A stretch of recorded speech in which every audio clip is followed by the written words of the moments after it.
Sige. Nandito kasi kami with classmates para sa get together. So ngayon tatanungin natin sila ng ano yung masasabi nila sa 2025 Na at saka maiiwanan. yung New Year's resolutions at saka kung ano yung wish nila for the 2026. Okay. Okay. At sabi nitong friend ko, ako na dapat unahin.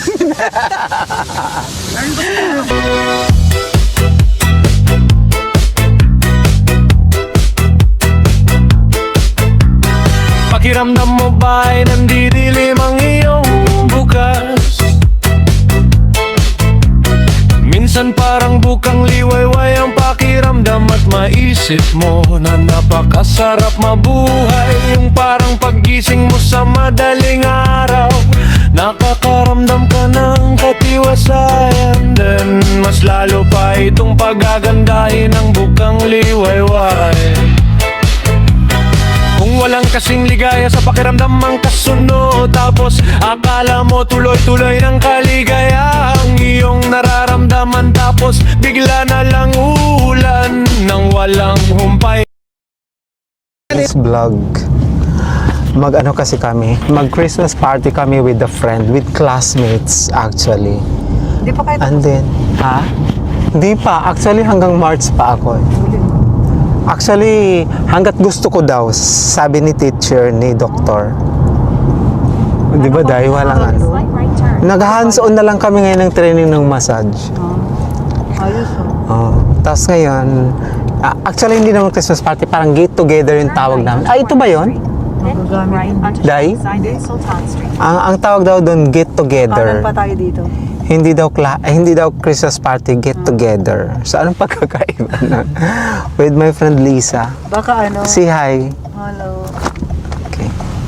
Ayan. Baka... Hingian natin sila mamaya ng New Year's resolution, message sa 2025. Exciting to. Tapos meron daw pag-games. Si Mayora Jenny. Ito nga ang siste. Nandito na. Magkakaroon ng something ang buhay ni James Wald.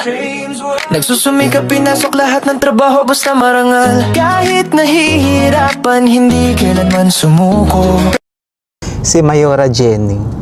Ito nga ang siste. Nandito na kami sa Heritage Park. Ang gulo ng kausap nito mga kasama ko. Ang alam din, nabasa mo din yun, di ba? Heritage Park. Tapos sa formal park pala, nakakalito, di ba? So ngayon, papunta ka.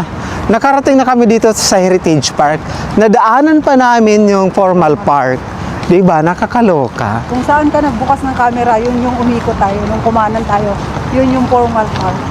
Okay. Ayun. Ngayon, lalakad kami. Saan mang tawiran Ngayon, dahil? saan tayo tatawid? Yun doon sa kanto, tapos ganyan pa tayo. Taxi na naman kami. Diyos ko, maubos na ang kayamanan namin. Dito guys. Tingnan nyo. Papaikot ko kayo.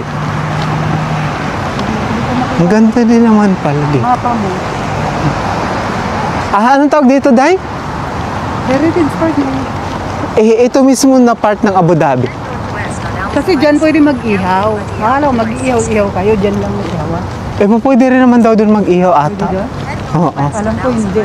Di ko alam. Kasi doon kami nung... May dala silang pang-ihaw, Day. Actually, kung lakarin lang namin papunta doon, malapit lang naman kung shortcut kami. Pero kung dadaan ka sa mga tamang tawiran, malayo talaga. No? Kung tatakbo kami dito sa kalsada tulad sa Pilipinas, mabilis lang. Kaya lang, pag apatay ka dito, abay na. Kaya lang, pag mahuling ka ng pulis,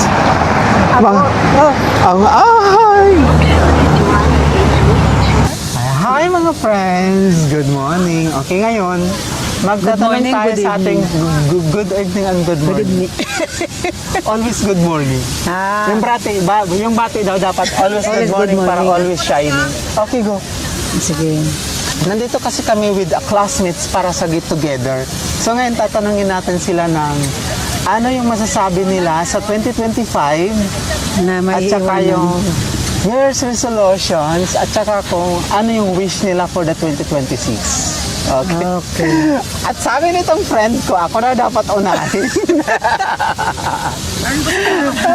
Oo, dapat ikaw yung unang interview. Dapat ako na unahin. O, sige. Oh, sige. Ano bang tanong Ngayon, mo? may tanong Wag lang ko. love life kasi wala tayo nun. Yun pa May sana katulad yung ng isa unahin dyan, ko eh. may dalang kaibigan. Sana all. Yun nga sana unahin mo, inunahan mo ko eh.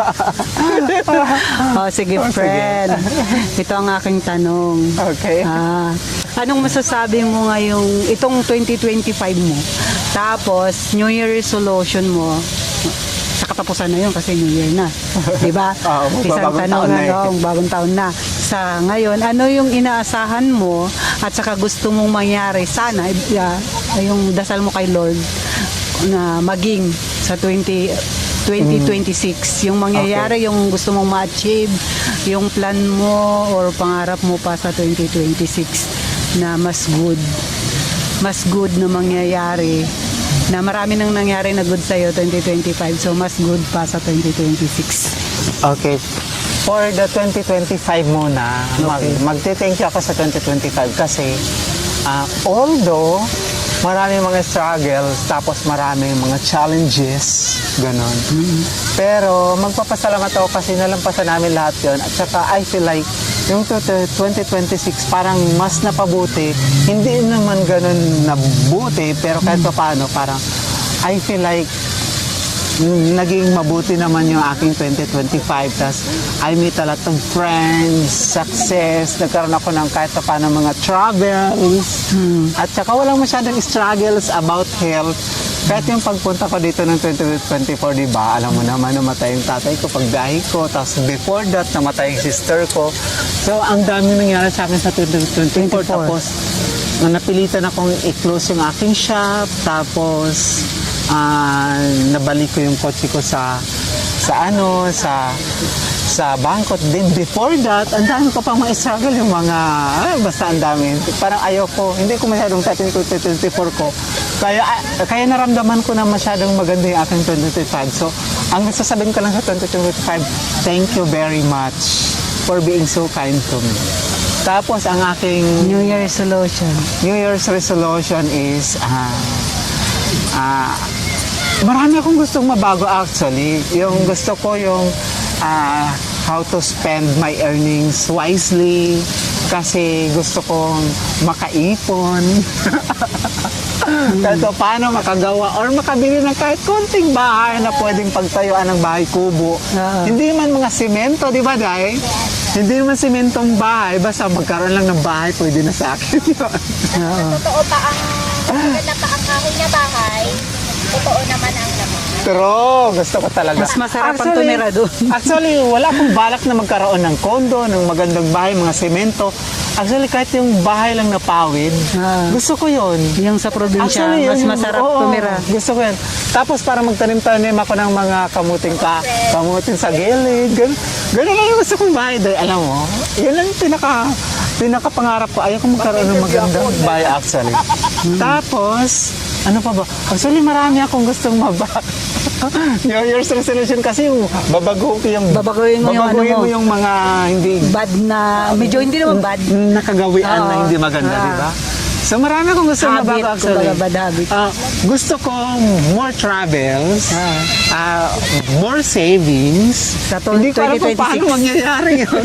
Basta Depende sa'yo yun kung paano mo atin. Yun ganun. Hindi naman ako masyadong mahilig sa mga mamahaling mga gadgets. Gusto ko lang magkaroon ng mga gadgets na magagamit ko sa pagbablog ko. Actually. At saka hindi ko sinasabi na gastos yung pagta-travel ko. Iniisip ko yung pagta-travel ko as form of investments.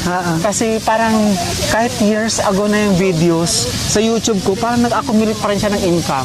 So parang I treat it like an investment actually. So yun. Tapos kasama mo ako sa travel. Ayan! Hopefully. Ibibigay ni Lord. Sige. May New Year's, wish ko sa 2026. Makasama ko yung aking mga baby because I have 5 kids, guys. O, diba? Okay. 5 yung baby ko. Makasama ko sila and then sana mag-ayos sila ng pag-aaral nila, maging mabait sila, at saka always maging safe, malakas yung mga kalusugan nila. Lahat ng wish ko para sa kanila, ano? Yun ang Very gusto lucky ko. ka nga eh. Mayroon kang 5 baby. Yun lang yung gusto ko. Basta maging hindi sila magkasakit, mahaba pa yung buhay ng mama ko para may magkapag-asikaso pa ng mga baby ko while I'm working. Di ba, friend? At saka, kahit hindi sa 2026, hopefully sa 2026, mangyari yung wish namin na makapagnegosyo kami ng milk tea shop. Para kasi namin dito magtayo ng milk tea shop, at saka yung milk tea shop lagyan namin ng mga siomai, mga banana Q. Actually, Filipino makakaya na namin. delicacies. Oo, mga Filipino delicacies. Actually, parang kakayanin namin yon. Kasi maliit lang yung amount na kailangan natin i-save. Di ba, Saka yung guys? space. Oo, tsaka yung space. So, hindi masyado kami magkakain ng malaking money pagdating sa pagrarenta ng pwesto, di ba? So, yun yung yun sa 2026. Ayun yung wish. Yun, guys. Tsaka ipag-pray nyo na mangyari lahat. Ipag-pray nyo, siyempre, Amen, mas marami daw inshallah. nagpipray, Ah. mas mabilis daw mangyayari yung Totoo yung yun. wish, di ba? Yeah. Okay, dahil tapos na siya pag-interview sa akin. Ikaw Marami naman. akong nasabi, ha? Oo. Di wag ba, kami hindi so, natin- wag magtipid, ha? Ah, sige. Okay, before that, ipapakita muna natin yung formal park dito sa Abu Dhabi. Guys, ayun, ang ganda. Yan yung ihawan. Ito yung fountain. Hindi ko alam kung ano yung purpose niya na yung fountain natatamaan yung parang statue doon, no? Oo. Tama ba? Free of charge dito. And free of charge dito pag pumunta kayo. Tapos, libre din yung pag-iihaw. Pero, clean as you go. Kailangan pag alis nyo, bit-bit yung mga basura nyo. Huwag kayo mag-iwan. Para walang problema. Okay. Masasabi mo muna sa 2025. 2025. Sa akin, Yeah. 2025. Parang, Pakilala ka pala muna. hi, I'm Lisa Nang. Yan din po yung YouTube channel niya, Lisa. Oo. You can search. Lisa Nang, yes. Okay. Masasabi mo muna sa 2025. 25, medyo may struggle ako. 2025. Kasi Na-diagnose ka as... sasabihin mo naman. na-diagnose ako ng cancer. Breast cancer stage 2. But thank you, Lord. But thank you, Lord, di ba? Para okay na ngayon. Na? June. Pag-renew din, hindi Yeah. na babalik. June ako Praise. nag-start, nag-chemo. Saka, thank you Lord. Thank you talaga. Kasi hindi ko siya masyadong naramdaman yung masakit na nararamdaman usually ng mga nagka-cancer. Para Thank sa you. akin ha, Thank you, thank you. Lord. So, salamat talaga ako kasi parang naging madali sa akin. Siguro dahil importante acceptance. Actually, mga friends, inspired na ako sa kanya. Kasi alam mo, pag magkakasama kami, yung mga previous travel ko, mga kasama ko to, pag nagkakasama kami, parang wala na sa kanya. At saka parang hindi ko siya nagkitaan ng worries. Ganun talaga siguro pag, grabe yung trust mo kay Lord. No? Oo. Kasi parang umpisa pa lang na-accept ko eh. Sabi ko, sige Lord, siguro kung ito na yung way na kunin mo ako, ay tanggap ko na lahat. Ay, Kasi hindi pa naman ang yan. dami, lahat naman ng request ko, nabigay na niya lahat. Wala na akong mahihiling. Sobrang thankful ko. Successful yung mga Oo. baby niya. Sobrang thankful Ikaw ko. kumpara dun sa mga ibang mga baby ng mga nag-OFW, parang 1 to 10, 9.5 yung successful na meron siya sa mga baby niya. Thank you, Kaya Lord, din naman. nag-okay na ako. Pero ang bait ni Lord. Kasi hindi niya pinaramdam sa akin yung sakit ko. Para lang akong nilagnat, nag-convulsion. Tapos uminom ng gamot, okay na ako. Parang ganun. Hindi ko naramdaman. Tsaka salamat kasi yung mga ka-work ko, yung mga friend ko, andyan sila. Laging nakasupport. Tapos yung mga ka-work If wala ka naman kami, yung prayers namin always pa. Tapos Eh, yung kasama talaga siya. Oo. Walang halong issues doon. Saka yung mga amo ko, sobrang supported. Oo, yun din. Yung, Yun yung kaya pinakamaganda hindi sa'yo, ko no? maramdaman yung maramdaman yung sakit, saka yung wala. Ang Basta laki wala. din niya sa amo niya. Thank you sa amo niya. Di ba maraming nagsasabi na kapag yung boss mo daw is Filipino, masyadong stressful. Pero guys, hindi. Hindi. Yung boss niya, super mabait. Super Oo. lucky siya sa boss niya. Saka lahat ng mga kawork ko, napaka-supportive nila lahat sa Oo, akin. totoo. Baby nila ako. Minsan inaaway ko pa sila. Kasi ginagawa nila akong baby. Sabi ko, hindi ako baby. Normal ako, normal. Wala akong sakit. Super love ka lang kasi nila. Ginaganon ko sila. Wala akong sakit. Normal ako, normal. Kasi ayaw ko, friend, na tinitreat akong special. Hindi Gusto naman ko special normal. yun. Kasi feeling ko, lalo akong parang- maiiyak pag binibaby ako. Parang gusto niya yung paramdam sa'yo na you matters. you know? Naiintindihan ko naman yun. Yeah, Yung parang ganun gusto nilang iparamdam sa'yo na importante ka guys. So you have to fight. Nararamdaman ko naman Yeah. yun. Kaya nga siguro hindi ko rin na-feel na may sakit ako. Kaya parang hindi naman din okay na parang deadma ka lang sa kanila, di ba? Lagi kong sinasabi na mas masakit pa yung tattoo ko. Pag nakita niyo yung tattoo ko dito. Mas masakit pa daw yung tattoo niya kaysa dun sa ginagawa sa kanya, dun sa paggagamot sa kanya sa breast cancer. Oo, kasi di ba nakaratay ako 5 hours of 6 hours. Nag-ano yung para sa cancer. At saka dahil unti-unti niyang nawawalan buhok. Actually, wala na talaga yung hair niya. Unang Pero- chemo pa lang. O, sa unang chemo pa Oo. lang. Pero, ngayon, thankful. Tumutubo na siya. Tapos- Ang pag-pray natin, hindi na babalik. Oo, pangalawang chemo ko wala na. Sa second chemo talaga niya, nag-zero na talaga yung hair niya. Di ba ikaw pa na ganun? Ako pa nga yung unang nag-shave, actually. Oo. Tapos, yun, okay na. Tapos na ako sa chemo, tapos na ako sa radiation. May immunity therapy na lang ako. May 9 session pa ako. Immunity Therapy. therapy para lumakas yung immune system mo. Oo. Ah, okay. Hanggang June pa yun. Pero talagang thankful kasi kahit 2025 maraming may Grabe din pasubok. kasi ito magtrabaho, sobra. Okay na. Diyos ko. Okay na ako. Grabe din ito magtrabaho kasi dati, kung alam niyo lang. Hindi ako kinahan ni Lord. Grabe siya magtrabaho. Siguro napapabayaan na niya yung health niya. Hindi, Kasi ano rin to super work lang. din to. Lahi din to. Oo. Lahi din pala nila. Oo. Hereditary. Oo. Kaya okay. Ayos na ba ng ano ko ngayon. Tapos New Year resolution ko, siguro, bad habit. Bad habit. Oo, yung pagpupuyat. Yung pagpupuyat. Pero overwork, wag mo na akong pigilin dun kasi lalo akong mamatay pag walang work. Pag Wag hindi ko overwork. magawa. Mag-work ka lang. Wag na overwork. Yung alas 4, alas 5 na uwi sa bahay. Tapos ilang tulog, papasok na naman. Diba? Pero mas masaya kasi pag masaya ka sa pinagtatrabaho mo, laging gusto mong pumasok eh. Correct. Totoo yun. Alam mo, pag hindi ka stress sa work, parang gusto mo pumasok ng pumasok. Totoo yun. Kahit nga day off ko eh. Sabihin ng mom ko, day off mo ngayon. Pero papasok. Ba't ka pumasok? Eh, kasi wala naman akong gawin sa bahay. Wala At lang saka sayang din naman. mas malungkot na magtambay sa... Actually, pag sanay kang kumikilos, sanay kang nagtatrabaho, pag natambay ka, hindi maganda sa pakiramdam. Pag matagal kang nakahiga, para kami sakit. Oo. I feel like that. Pag natambay ako ng matagal sa bahay, tapos nakahilata lang, Nung nagkikimo, tapos parang nagkakasakit ako. Parang wala akong sakit, pero parang nagkakasakit ako. Ganun kasi yung parang feeling ko. nangihina yung immune system Tapos mo. pagkagabi, pag bangon ko, parang kaka-recover ko lang sa 1 month na sakit. Ganun yung pakiramdam ko. Di, May time na ganun. Hindi ka nga maniwala. Galing akong chemo, naka-scooter pa ako eh. Di ba? Kikimo ako, Bongga naka-scooter siya. pa ako. Tapos kinabukasan, papasok na ako nung. So, yung mga bagay ng New Year's resolution mo, pag magsumikap, huwag magpuyat, Wag magpuyat siguro at saka more healthy foods. Hindi yung kain ng konti, tapos yung konti pa naman niya, hindi masyadong healthy. Wag matigas ang Oh, ulo. matigas ang ulo. Pag Tapos pag soft sinabi ni drinks. Doc, bawal. Huwag yung Cake. pumunta pa sa Itaulyokan. Yung unang chemo ko, nag-itulukan tayo.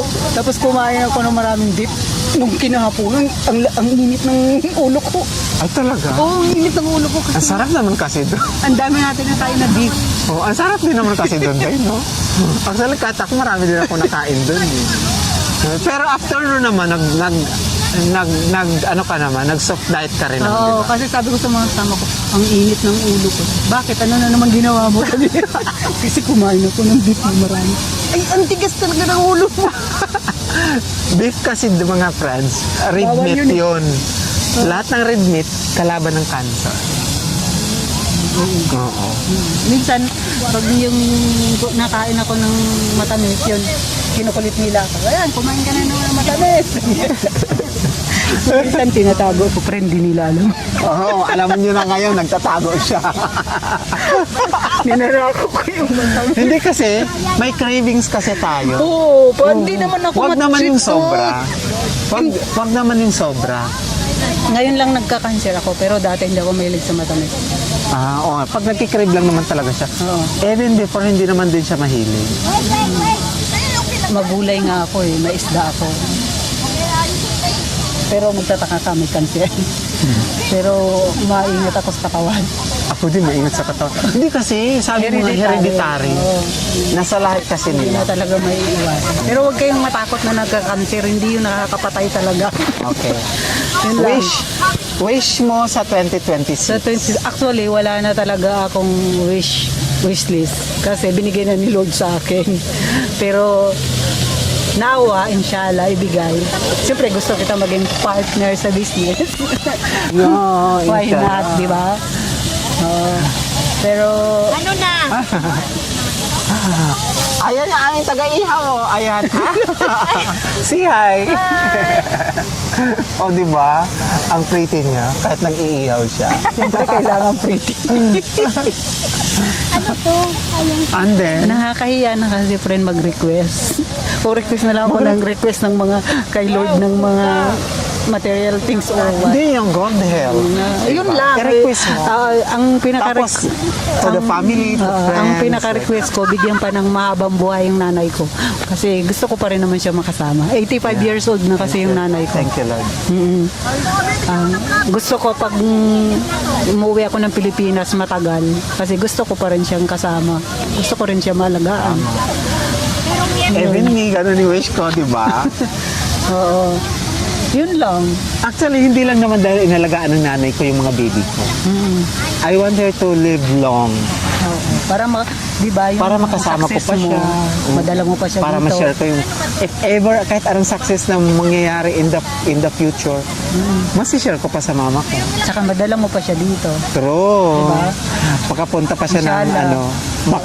inshallah. Pag itutulot ni Lord, makapagbakasyon kami together with my mom. Oo. Tapos madala mo sila dito. Tapos mabitbit ko sila dito. Hopefully, Oo. in God's perfect time. Yung mga nire-request natin sa 2026, bahala na si Lord doon. Oo, totoo. Ibibigay. Totoo. Gano'n na lang. Actually, kahit wish namin yun at pag sumikapan naman na yung mangyari, kung hindi talaga ibibigay ni Lord. Oo. No, kaya si Lord pa rin talaga yung may control. Oo, yeah. Yeah. Ganun lang. Yun lang. Thank you very much. Thank you so much. Sa inyo. Diamante. Sino ulo may nagtos taon? Sarap yung suka. Masarap yung pinakulat. Ano yung suka? Oo, ito. Pinakurat. Gusto mo ng rice? Kumakain kayo ng sausawan. Nakalimutan ko kutsilyo. Kaya